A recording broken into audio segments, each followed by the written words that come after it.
Depuis plus d'un demi-siècle, la nation du Maroc poursuit la domination sur la terre connue comme la dernière colonie d'Afrique. Depuis l'année 1970, le territoire connu sous le nom de Sahara occidental sur la côte atlantique est une zone de combat.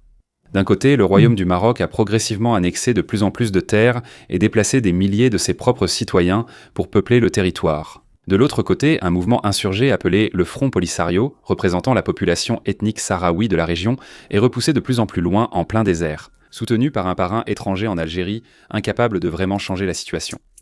Aujourd'hui, le conflit du Sahara occidental semble enfin se terminer. Après 55 ans de guerre asymétrique, le Maroc est sur le point d'obtenir la victoire qu'il poursuit depuis longtemps. Mais si le Maroc prend enfin le contrôle de l'ensemble du territoire du Sahara occidental, ce ne sera pas parce que le Maroc a conquis le Sahara occidental sur le champ de bataille, mais plutôt dans les salons diplomatiques. Après des années d'influence et d'élan diplomatique, le Maroc a finalement fait au Front Polisario une offre irrésistible, à condition que le Polisario se rende. Ainsi, ils n'auront pas seulement accepté la fin du mouvement d'indépendance pour lequel leurs pères et grands-pères se sont battus. Ils enverront un signal très clair au reste du monde sur la manière dont la paix se négocie au XXIe siècle. Avant de poursuivre, un mot de notre sponsor. Vous vous êtes déjà cherché sur Google ? Vous vous demandez ce qu'on trouve sur vous ? Qui parle de vous ? Quelles informations circulent à votre sujet sur Internet ? Pourquoi mon adresse est-elle en ligne ? Est-ce ma faute ? Puis-je l'empêcher ? Qui fait ça ? Les courtiers en données que vous pouvez combattre. Avec le sponsor d'aujourd'hui, Incogni. Ils s'assureront que vos informations, qui sont collectées, vendues et republiées sans votre consentement, soient insupprimées. Ils contactent légalement des centaines de courtiers en données pour supprimer vos informations et poursuivent jusqu'à leur disparition. Tout ce que vous avez à faire, c'est de vous inscrire, ils s'occuperont du reste.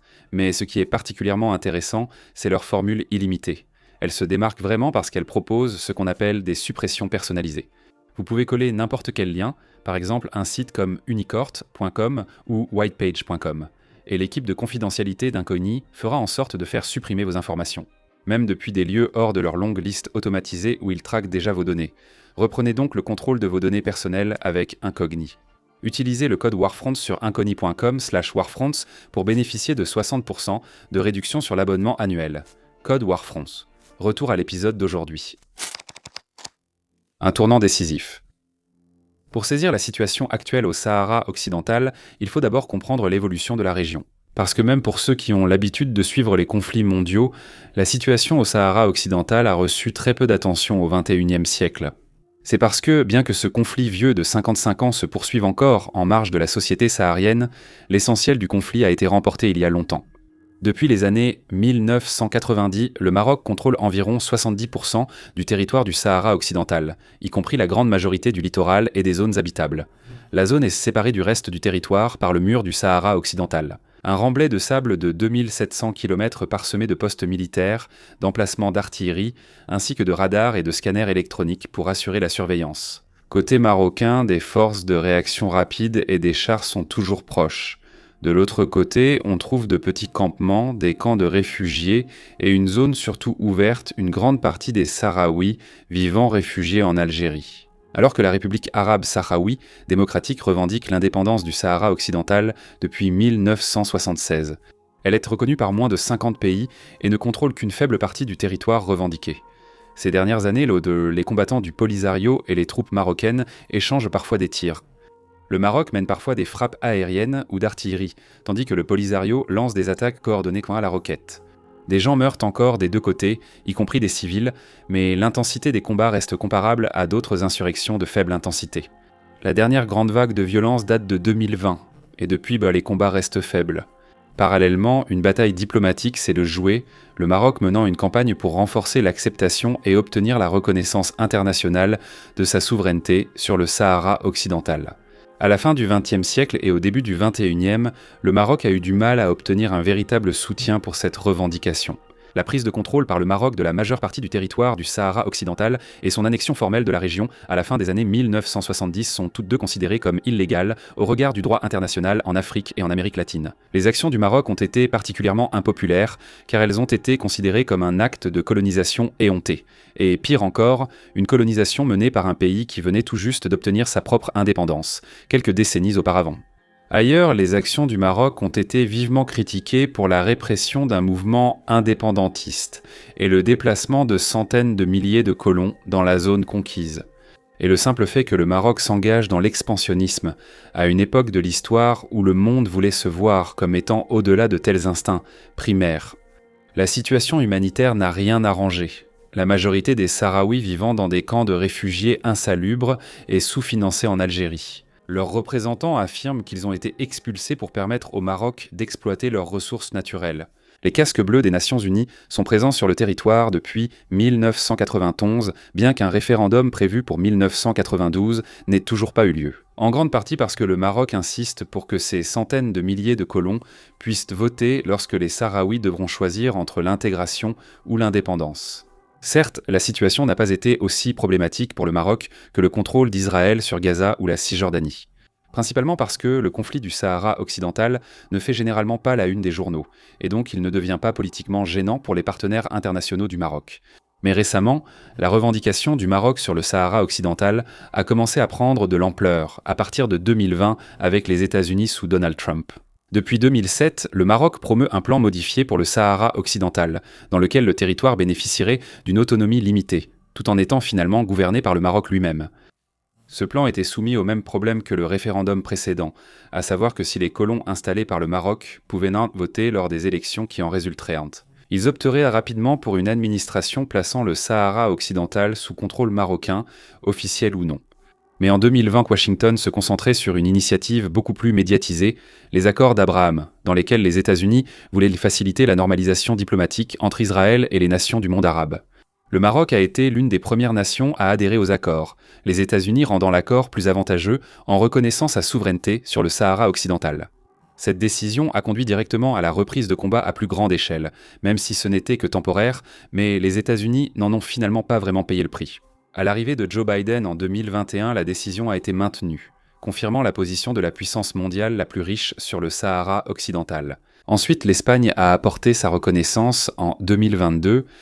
Bien que Madrid n'exerce pas autant d'influence géopolitique que Washington, c'est la nation qui a gouverné le territoire marocain moderne jusque dans les années 1950. Et de la même manière que la France exerce encore une réelle influence sur les terres de ses anciennes colonies africaines, l'approbation de l'Espagne des actions du Maroc a encore un poids considérable.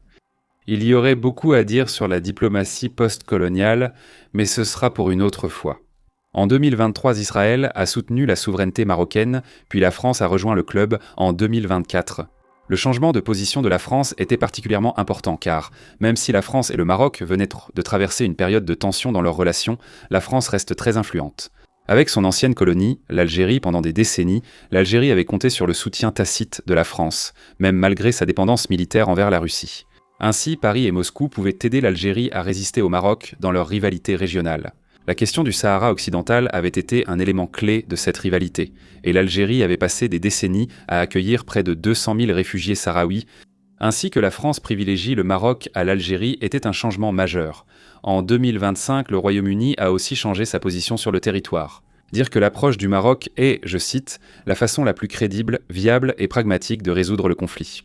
Avec des nations influentes du monde arabe comme l'Arabie saoudite, les Émirats et le Qatar également en soutien au Maroc, la tendance s'est clairement inversée en faveur de Rabat.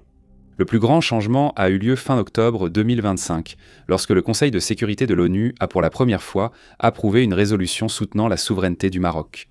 Une fois pour toutes, le vote a été proposé par les États-Unis avec des alliés garantis au sein du Conseil, dont la France, la Grande-Bretagne, Bahreïn, le Congo, le Libéria et la Somalie. Le moment était idéal. L'Algérie venait de quitter le Conseil de sécurité et ne pourrait donc plus voter contre la résolution. Mais même ainsi, la plupart du temps dans l'histoire récente, cette résolution aurait presque certainement fait face à un veto de la Russie, de la Chine ou des deux. Lors du vote, un nombre croissant de membres de l'Union européenne et de l'Union africaine soutenant la revendication du Maroc. Les États-Unis ont su choisir leur moment. La résolution a été adoptée par 11 voix contre 0, tandis que la Russie, la Chine et le Pakistan, membres temporaires, se sont abstenus. Alors que l'Algérie et ses représentants internationaux du Polisario ont exprimé leur opposition évidente à l'accord, même l'Algérie a atténué ses critiques, l'ambassadeur du pays auprès de l'ONU soulignant que la résolution était meilleure que certaines des alternatives qui avaient circulé auparavant. Dans les camps de réfugiés en Algérie, des Sahraouis ont manifesté pour affirmer leur engagement envers la souveraineté sahraoui. Mais alors qu'à d'autres époques, les nations du monde auraient amplifié leur message, cette fois, personne ne l'a fait. Et avant d'aborder les développements vraiment majeurs au Sahara occidental récemment, nous devons faire un peu d'autopromotion éhontée. Et parler de Front Stock Company. Il s'agit de notre service d'abonnement premium. Sur warfront.co, notre équipe approfondit l'analyse des conflits mondiaux, de la géopolitique et des influences cachées qui façonnent notre monde. Les abonnés de Warfront ont un accès exclusif à 2 épisodes premium par semaine et à tout notre catalogue d'articles écrits par des journalistes primés et des experts internationaux. L'abonnement coûte 5$ par mois ou 50 par an et nous aide à préserver notre indépendance et à développer nos contenus gratuits sur YouTube. Lors de votre visite sur warfront.co, inscrivez-vous gratuitement à notre newsletter bi-hebdomadaire Warfront Weekly pour recevoir des mises à jour régulières sur les histoires en cours. Et maintenant, revenons au Sahara occidental, sécuriser le Sahara. C'est ici que notre chronologie rejoint l'époque moderne, à un moment où l'avenir du Sahara occidental semble plus que jamais étroitement lié au Maroc. Avant les récents événements, le sort du territoire restait incertain. Malgré les victoires diplomatiques du Maroc, environ 30% du Sahara occidental restait mécontrôlé par le front Polisario. Derrière l'immense mur de sable que le Maroc avait longuement protégé, les troupes marocaines auraient été vulnérables, s'aventurant dans l'inconnu pour une offensive militaire potentiellement très coûteuse. Les estimations actuelles sur la taille des forces combattantes du front Polisario varient considérablement, mais elles vont généralement de quelques milliers de combattants au minimum à plus de 10 000 au maximum. Ces combattants mèneraient une guérilla asymétrique et non conventionnelle sur un territoire familier, livrant une bataille pour leur survie. Ils pourraient aussi se replier sur le territoire d'une autre nation souveraine, avec l'Algérie mettant à disposition à la fois son territoire et potentiellement ses ressources pour soutenir durablement la résistance du Polisario. En fait, des allégations récentes suggèrent qu'une offensive marocaine dans le territoire du Polisario pourrait coûter encore plus cher que ce qui était prévu auparavant. Le Maroc accuse l'Iran de soutenir le front Polisario depuis des années et a rompu ses relations avec l'Iran en 2018. Selon des accusations, des responsables iraniens et du Hezbollah auraient formé et armé du personnel du Polisario. Depuis une dizaine d'années, les forces du Polisario agissent comme les supplétifs iraniens, notamment par l'emploi de roquettes. Ces accusations se sont intensifiées au cours de l'année écoulée, en particulier à Washington, où, en 2025, un groupe bipartisan de législateurs a proposé une résolution visant à désigner le Polisario comme organisation terroriste étrangère. Cette législation n'est pas encore loi, mais elle a renforcé l'image du Polisario comme allié de l'Iran, le Maroc affirmant avoir des preuves d'un approvisionnement en drones kamikazes. Cette menace est d'autant plus préoccupante à cause de l'exemple récent donné par les rebelles Houthis du Yémen et leurs attaques contre la navigation en mer Rouge. Le Sahara occidental, bien qu'éloigné de la mer Rouge, borde une autre voie maritime clé sur la côte atlantique africaine. Si des drones kamikazes iraniens opéraient depuis le Sahara occidental, ils pourraient atteindre le détroit de Gibraltar, unique accès de l'Atlantique à la Méditerranée. Il y a aussi le rôle de l'Algérie dans tout cela, où le pays a renforcé son armée. Et elle a récemment accepté la livraison de ses premiers Sukhoi Su-57, fabriqués en Russie, l'appareil le plus avancé que la Russie propose à l'exportation. En 2025, l'Algérie a adopté une loi de mobilisation générale, permettant de placer le pays en posture de guerre quand elle le juge nécessaire. L'Algérie a perdu du terrain face au Maroc dans leur longue rivalité internationale, et selon le calcul stratégique de la direction algérienne, il n'est pas impossible que le pays considère un nouveau conflit au Sahara occidental comme un moyen de changer sa situation. C'est pourquoi un rapport révolutionnaire du journaliste espagnol Ignacio Cembrero, publié dans El Confidencial, a été si important lorsqu'il a été publié le 7 février 2026. Dans ce rapport, Cembrero a révélé une réunion secrète qui venait d'avoir lieu à Madrid. À la résidence de l'ambassadeur des États-Unis en Espagne, Benjamin Léon Jr. a reçu des personnalités américaines de haut rang, l'ambassadeur à l'ONU Michael Waltz et le conseiller principal de Donald Trump pour l'Afrique, Mossad Boulos. Était aussi présent à la réunion l'envoyé personnel du secrétaire général de l'ONU pour le Sahara occidental, les ministres des Affaires étrangères du Maroc, de l'Algérie, de la Mauritanie et une délégation du Front Polisario. Sous secret diplomatique, les États-Unis ont mené une discussion sur un document indiquant que le Maroc accepterait de présenter une révision complète de 40 pages de sa proposition d'autonomie du Sahara occidental sous souveraineté marocaine. Selon El Confidencial, la réunion était la dernière d'une série de contacts qui ont eu lieu depuis janvier, traités avec une discrétion absolue, dans l'espoir que toutes les parties puissent mieux avancer vers une résolution à huis clos. Après la révélation de la réunion, cependant, toutes les parties ont accepté de reconnaître que la réunion avait bien eu lieu. Après la publication du rapport, le Maroc a révélé d'importants changements à sa proposition sur le Sahara occidental. Le nouveau cadre donnerait au Maroc le contrôle total sur les questions nationales, la défense, la stratégie géopolitique, la politique étrangère et l'utilisation de sa monnaie dans tout le Sahara occidental. En contrepartie, le gouvernement du Sahara occidental bénéficierait d'une large autonomie pour gérer ses affaires quotidiennes, la plupart de ses affaires économiques ainsi que ses ressources en eau et en énergie. Comme pour la question cruciale de qui a le droit de gouverner le Sahara occidental. Le Maroc propose un plan de compromis avec un parlement régional qui serait divisé en 2 segments. L'un de ces segments serait élu directement, probablement par toute la population du Sahara occidental, colons marocains inclus. D'autres représenteraient directement les tribus sahraouis, avec des quotas obligatoires de chefs tribaux, de jeunes et de femmes au gouvernement. Le roi du Maroc désignerait un premier ministre pour la région, qui serait responsable devant le Parlement régional. Le Maroc soutiendrait la création de tribunaux régionaux sous l'autorité de sa Cour constitutionnelle suprême.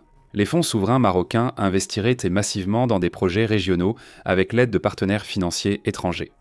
La région s'autofinancerait à la fois par des taxes locales et des redevances sur l'extraction des ressources, avec des plans prévus pour redistribuer la richesse à la population.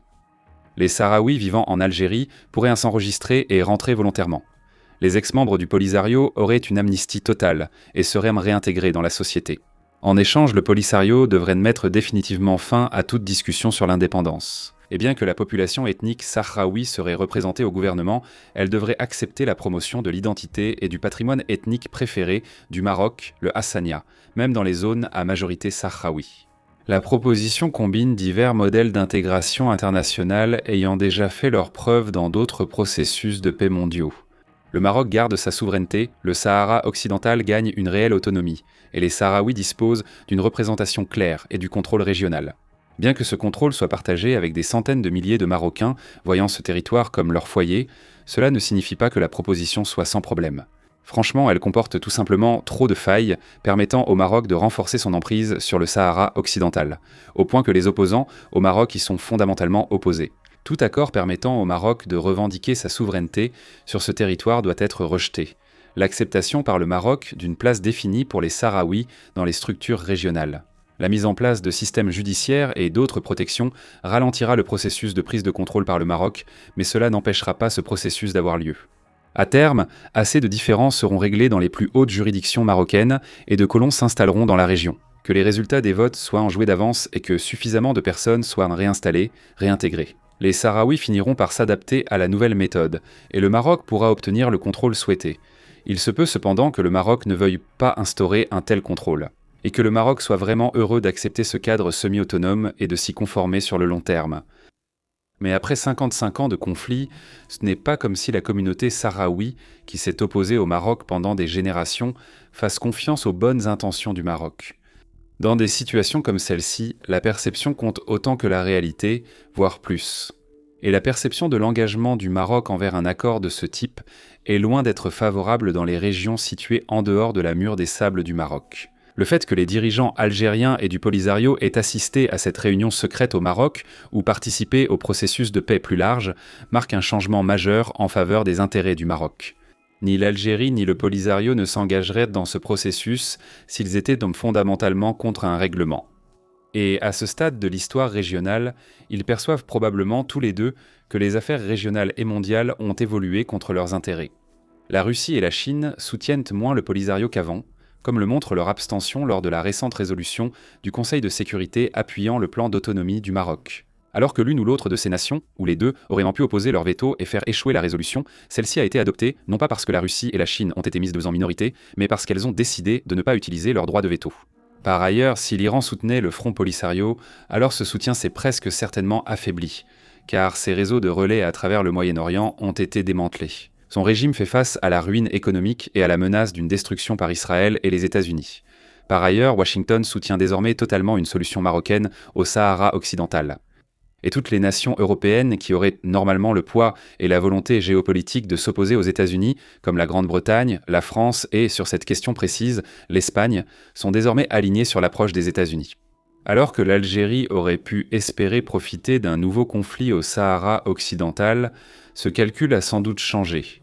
vu l'incapacité apparente de la Russie à garantir la sécurité, même à des nations plus proches d'elle que l'Algérie. En parallèle, les réfugiés sahraouis pèsent de plus en plus sur l'Algérie, tandis que l'aide humanitaire internationale diminue. Si le Front Polisario accepte l'offre du Maroc, ou si l'Algérie décide qu'elle doit faire pression sur le Front Polisario pour qu'il accepte, alors ce sera la fin de la souveraineté sahraoui. Une lutte acharnée pour l'indépendance, commencée bien avant la naissance de la plupart des spectateurs, ne s'achèvera pas par une défaite valeureuse, mais par une concession. Mais quel choix le Front Polisario a-t-il réellement ? Ses chances de victoire dans un affrontement direct contre le Maroc sont négligeables. Même avec un bon soutien international, cela pourrait plonger le Maroc dans un conflit insurrectionnel prolongé et saigner l'État à blanc, mais les conditions diplomatiques ne sont pas réunies. S'ils tentent cela, au mieux, le Polisario auront le soutien limité de l'Algérie, qui voudra éviter de s'impliquer directement dans le conflit. La Russie et ses alliés ne viendront clairement pas soutenir l'Algérie. Et si l'Algérie permettait un conflit direct avec le Maroc, alors elle ferait face à un ennemi qui bénéficierait du soutien de l'Europe et des États-Unis. L'Algérie devra sans doute dire au Front Polisario qu'ils sont désormais seuls. Et à ce moment-là, tout conflit serait un compte à rebours lent et douloureux vers la mort pour l'ensemble de la force armée. Ce conflit se jouerait discrètement, alors que le Front Polisario ne bénéficie pas du soutien d'une opinion publique mondiale peu concernée, comme pour le génocide au Soudan ou d'autres conflits majeurs au Myanmar et au Congo. Le conflit se déroulerait dans un monde de plus en plus ouvert sur le fait que les actions nationales sont dictées par l'intérêt national. Mais en dehors de l'Algérie, il n'y a aucun pays dont les intérêts nationaux les obligeraient à défendre les Sahraouis. À la fin de ce conflit sanglant et ignoré, il n'y aurait ni amnistie ni réintégration bien financée pour les réfugiés sahraouis et aucune place pour le peuple sahraoui. Dans tout futur gouvernement marocain, l'accord proposé aujourd'hui au Front Polisario pourrait être avantageux ou non pour les Sahraouis. Pour le bien des civils innocents pris dans ce conflit, nous espérons sincèrement que c'est un bon accord. Mais au final, cela n'a pas vraiment d'importance. Le Maroc a déjà gagné cette guerre, non pas sur les champs de bataille, mais à la table des négociations, car il a fermé toute voie restante pour le Front Polisario. Hors de cet accord, cela a rallié de grandes puissances mondiales, promettant développement, partenariat économique et sécurité régionale. Cela a poussé les anciens soutiens du Front Polisario à détourner le regard. Le problème n'est pas que la population sahraoui n'ait plus d'options, mais que toutes ces options, sauf une, mènent évidemment à la ruine. Le Front Polisario n'a pas besoin de la guerre pour comprendre cela. La proposition marocaine n'a pas été acceptée et rien n'a été signé ni ratifié lors de la rédaction de cet épisode. Mais l'issue de cette histoire est déjà courue d'avance. Le conflit du Sahara occidental est terminé et ce n'est qu'une question de temps avant que cela ne devienne officiel. Merci d'avoir regardé.